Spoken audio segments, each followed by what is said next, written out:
श्री राम का प्रश्न और महर्षि वशिष्ठ का उत्तर। योग वासिष्ठ वैराग्य प्रकरण भाग 21। श्री रामचंद्र जी का भाषण सुनकर सबका आश्चर्यचकित होना, आकाश से फूलों की वर्षा, सिद्ध पुरुषों के उद्गार, राजसभा में सिद्धों और महर्षियों का आगमन तथा उन सब के द्वारा श्री राम के वचनों की प्रशंसा। श्री वाल्मीकि जी कहते हैं, भारद्वाज कमल नयन राजकुमार श्री राम जब इस प्रकार मन के मोह का निवारण करने वाली बात कहने लगे, तब वहाँ बैठे हुए सब लोगों के नेत्र आश्चर्य से खिल उठे। उनकी समस्त सांसारिक वासनाएं वैराग्य की वासना से नष्ट हो गईं और वे सब लोग दो घड़ी के लिए मानो अमृतमय समुद्र की तरंगों में डूबरे उतराने लगे। श्री रामचंद्र जी की वे बातें जिन लोगों ने सुनी, वे निश्चलता के कारण चित्र लिखित से प्रतीत होते थे। उनका हृदय आनंद से भर गया था। सभा में बैठकर जिन श्रवण समर्थ पुरुषों ने श्री राम की बातें सुनी, उनके नाम इस प्रकार हैं। वशिष्ठ, विश्वामित्र आदि मुनि, मंत्रणा कुशल, जयंत और धृष्टि आदि मंत्री, दशरथ आदि नरेश, पुरवासी, पारशव आदि शंकर जाति के लोग, विभिन्न सामंत, लक्ष्मण आदि राजकुमार, वेदवेत्ता, ब्राह्मण, भृत्य और अमात्य, अपने महल की खिड़कियों में बैठी हुई महारानी कौशल्या आदि वनिताएं भी निश्चल होकर श्री राम की बातें सुन रही थी। उस समय उनके आभूषणों की खनखनाहट तक नहीं होती थी। आकाशचारी सिद्ध, गंधर्व, किन्नर, नारद, व्यास, पुलह आदि श्रेष्ठ मुनियों ने तथा देवता, देवराज, इंद्र, विद्याधरण एवं महान दिव्य नागों ने भी श्री रामचंद्र जी की वे विचित्र अर्थ से परिपूर्ण और परम उदार बातें सुनी थी। रघुकुल रूपी आकाश के चंद्रमा तथा शशि से भी सुंदर कमल नयन श्री रामचंद्र जी जब उपयुक्त बातें कहकर चुप हो गए थे, तब साधुवाद के गंभीर घोष के साथ आकाश से सिद्ध समूहों द्वारा ऐसी पुष्प वृष्टि की गई जिससे वहाँ चंदोवा सा तन गया था। फूलों की उस वर्षा के ढेर केवड़े के फूल चक्कर काट रहे थे। कमलों के गुच्छ अपनी अद्भुत छटा दिखा रहे थे। कुंद पुष्पों की राशि झड़ रही थी तथा हवा में उड़ते हुए नील कमलों के पुंज बिखर रहे थे। उस महल के आंगन की भूमि पट गई थी। घर, छत और चबूतरे आच्छादित हो गए थे तथा नगर के सभी स्त्री पुरुष अपनी गर्दन ऊंची करके उस पुष्प वर्षा की शोभा निहारने लगे। आकाश में खड़े हुए अदृश्य सिद्ध समूहों की गई वह पुष्प वृष्टि आदि घड़ी तक लगातार होती रही।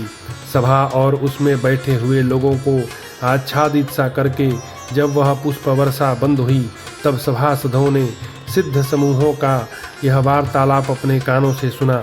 सृष्टि के आरंभ से लेकर अब तक सिद्धों के समुदाय में रहकर स्वर्ग के सारे प्रदेशों में घूमते हुए हम लोगों ने आज ही वेदों का सारभूत एवं कानों के लिए अमृत के समान सुखद एवं अपूर्व प्रवचन सुना है।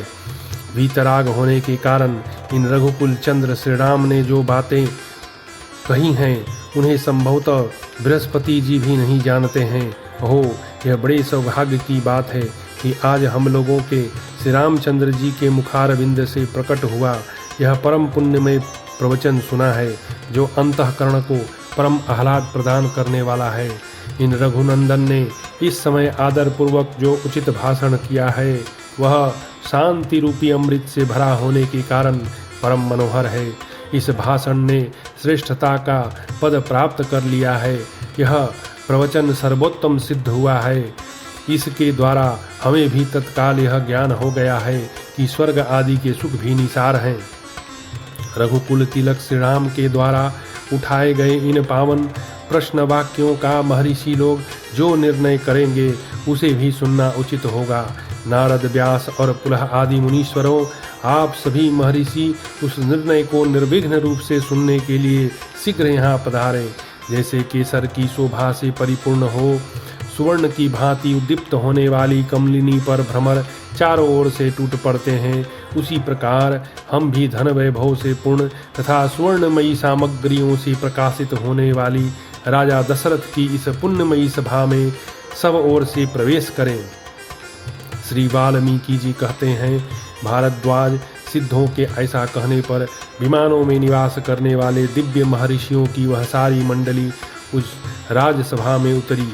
उस मंडली में सबसे आगे मुनीश्वर नारद थे और उनकी बजती हुई वीणा को उस समय भी छोड़ न सके थे, और सबसे पीछे सजल जलधर के समान श्याम कांति वाले महर्षि व्यास थे।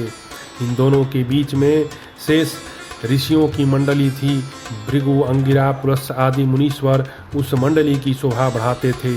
च्यवन, उदालक, उसीर तथा सरलोम आदि महर्षियों ने उसे सब ओर से घेर रखा था। एक दूसरे के शरीर की रगड़ से उन सब के मृग चर्म अपने स्थान से खिसक कर अस्त व्यस्त हो गए थे। उन महर्षियों के हाथों में बल पाकर रुद्राक्ष माला हिल रही थी तथा उन सब ने सुंदर कमंडलू धारण कर रखे थे।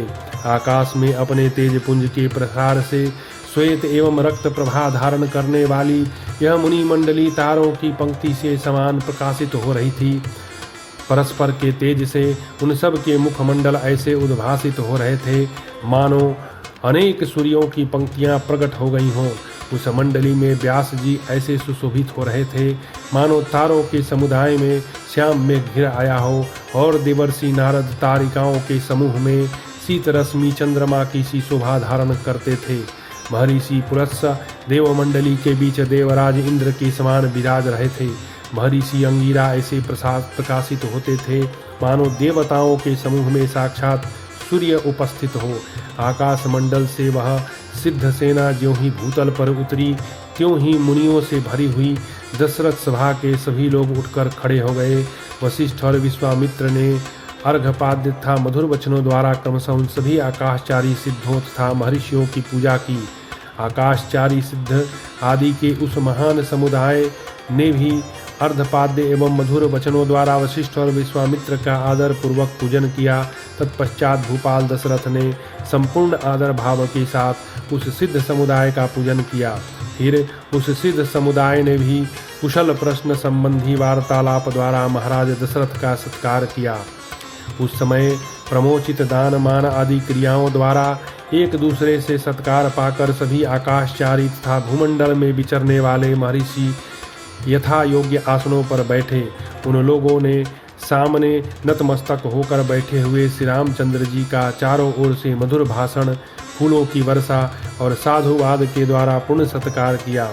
श्री रामचंद्र जी राजलक्ष्मी से सुशोभित होते हुए वहीं बैठे तथा विश्वामित्र, वशिष्ठ, वामदेव, राजमंत्रीगण, ब्रह्मा के पुत्र नारद जी, मुनिवर व्यास, मरीचि, दुर्वासा, अंगिरा और उनके पुत्र अंगिरस मुनि, क्रतु, पुलस्त्य, पुलह, मुनीश्वर, सरलोमा, वात्स्यायन, भारद्वाज मुनिवर, वाल्मीकि, उद्दालक, ऋचिक, सरियाती और च्यवन, ये तथा और भी बहुत से वेद वेदांगों के पारंगत विद्वान तत्वज्ञानी महात्मा जो उन सब में प्रधान थे वहाँ विराजमान हुए।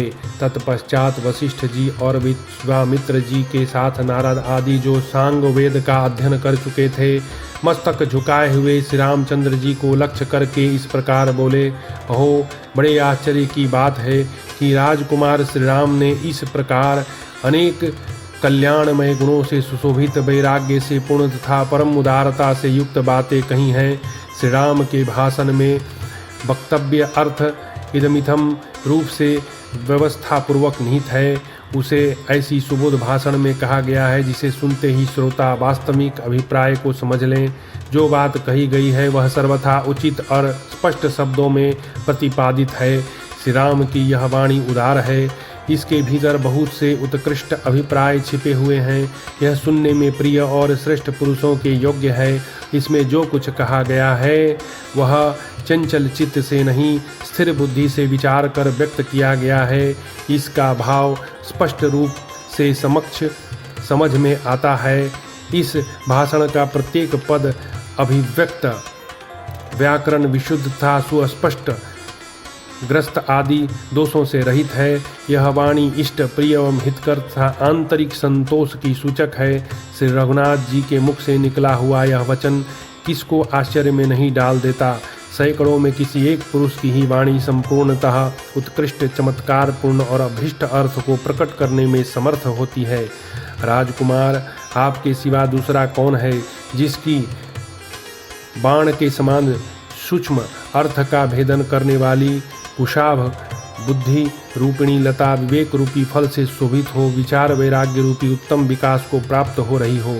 श्री राम की भांति जिसके हृदय में अनुपम प्रकाश फैलाने वाली प्रज्ञा रूपिणी दीप शिखा प्रज्वलित हो रही हो, वही श्रेष्ठ पुरुष कहा जाता है। जिनमें ऐसी प्रज्ञा नहीं, वे मनुष्य रक्त मांस और हड्डियों के यंत्र रूपी देह में आत्मबुद्धि रखने के कारण रक्त मांस आदि रूप ही बहुत से शब्द स्पर्श आदि पदार्थों का उपभोग करते रहते हैं। ऐसा लगता है उनके भीतर कोई चेतन पदार्थ है ही नहीं, वे जड़ के तुल्य हो गए हैं। जो लोग सर्वथा मोहाच्छन्न होने के कारण संसार का विचार नहीं करते, वे निरे पशु हैं। वे ही बारंबार जन्म मृत्यु और जरा आदि रूपों को प्राप्त होते हैं।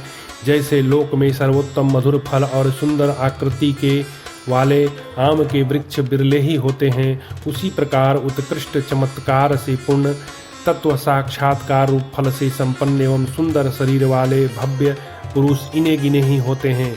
इन आदरणीय बुद्धि वाले श्रीराम में भी अभी इसी अवस्था में अपने ही विवेक के कारण उस तत्व दर्शन रूप चमत्कार का उदय देखा जाता है, जिसके द्वारा जगत के व्यवहार का सम्यक रूप से समीक्षण हुआ है, जो देखने में सुंदर हो, जिन पर सरलता से चढ़ा जा सके तथा जो उत्तम फलों और पल्लों से सुशोभित हों।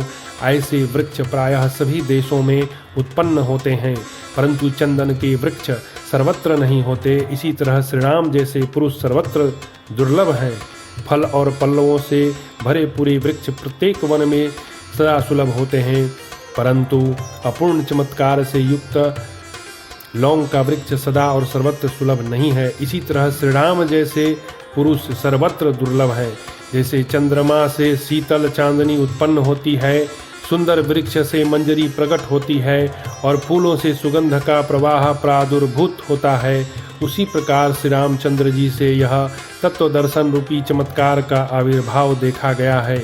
जो लोग सदा तत्व चिंतन में तत्पर हो, विवेक के द्वारा आत्मज्ञान या परब्रह्म परमात्मा की प्राप्ति रूप सार पदार्थ के लिए प्रयत्नशील रहते हैं, वे ही सुयश के भंडार सत्पुरुषों में अग्रगण्य धन्य एवं समस्त पुरुषों में श्रेष्ठ हैं।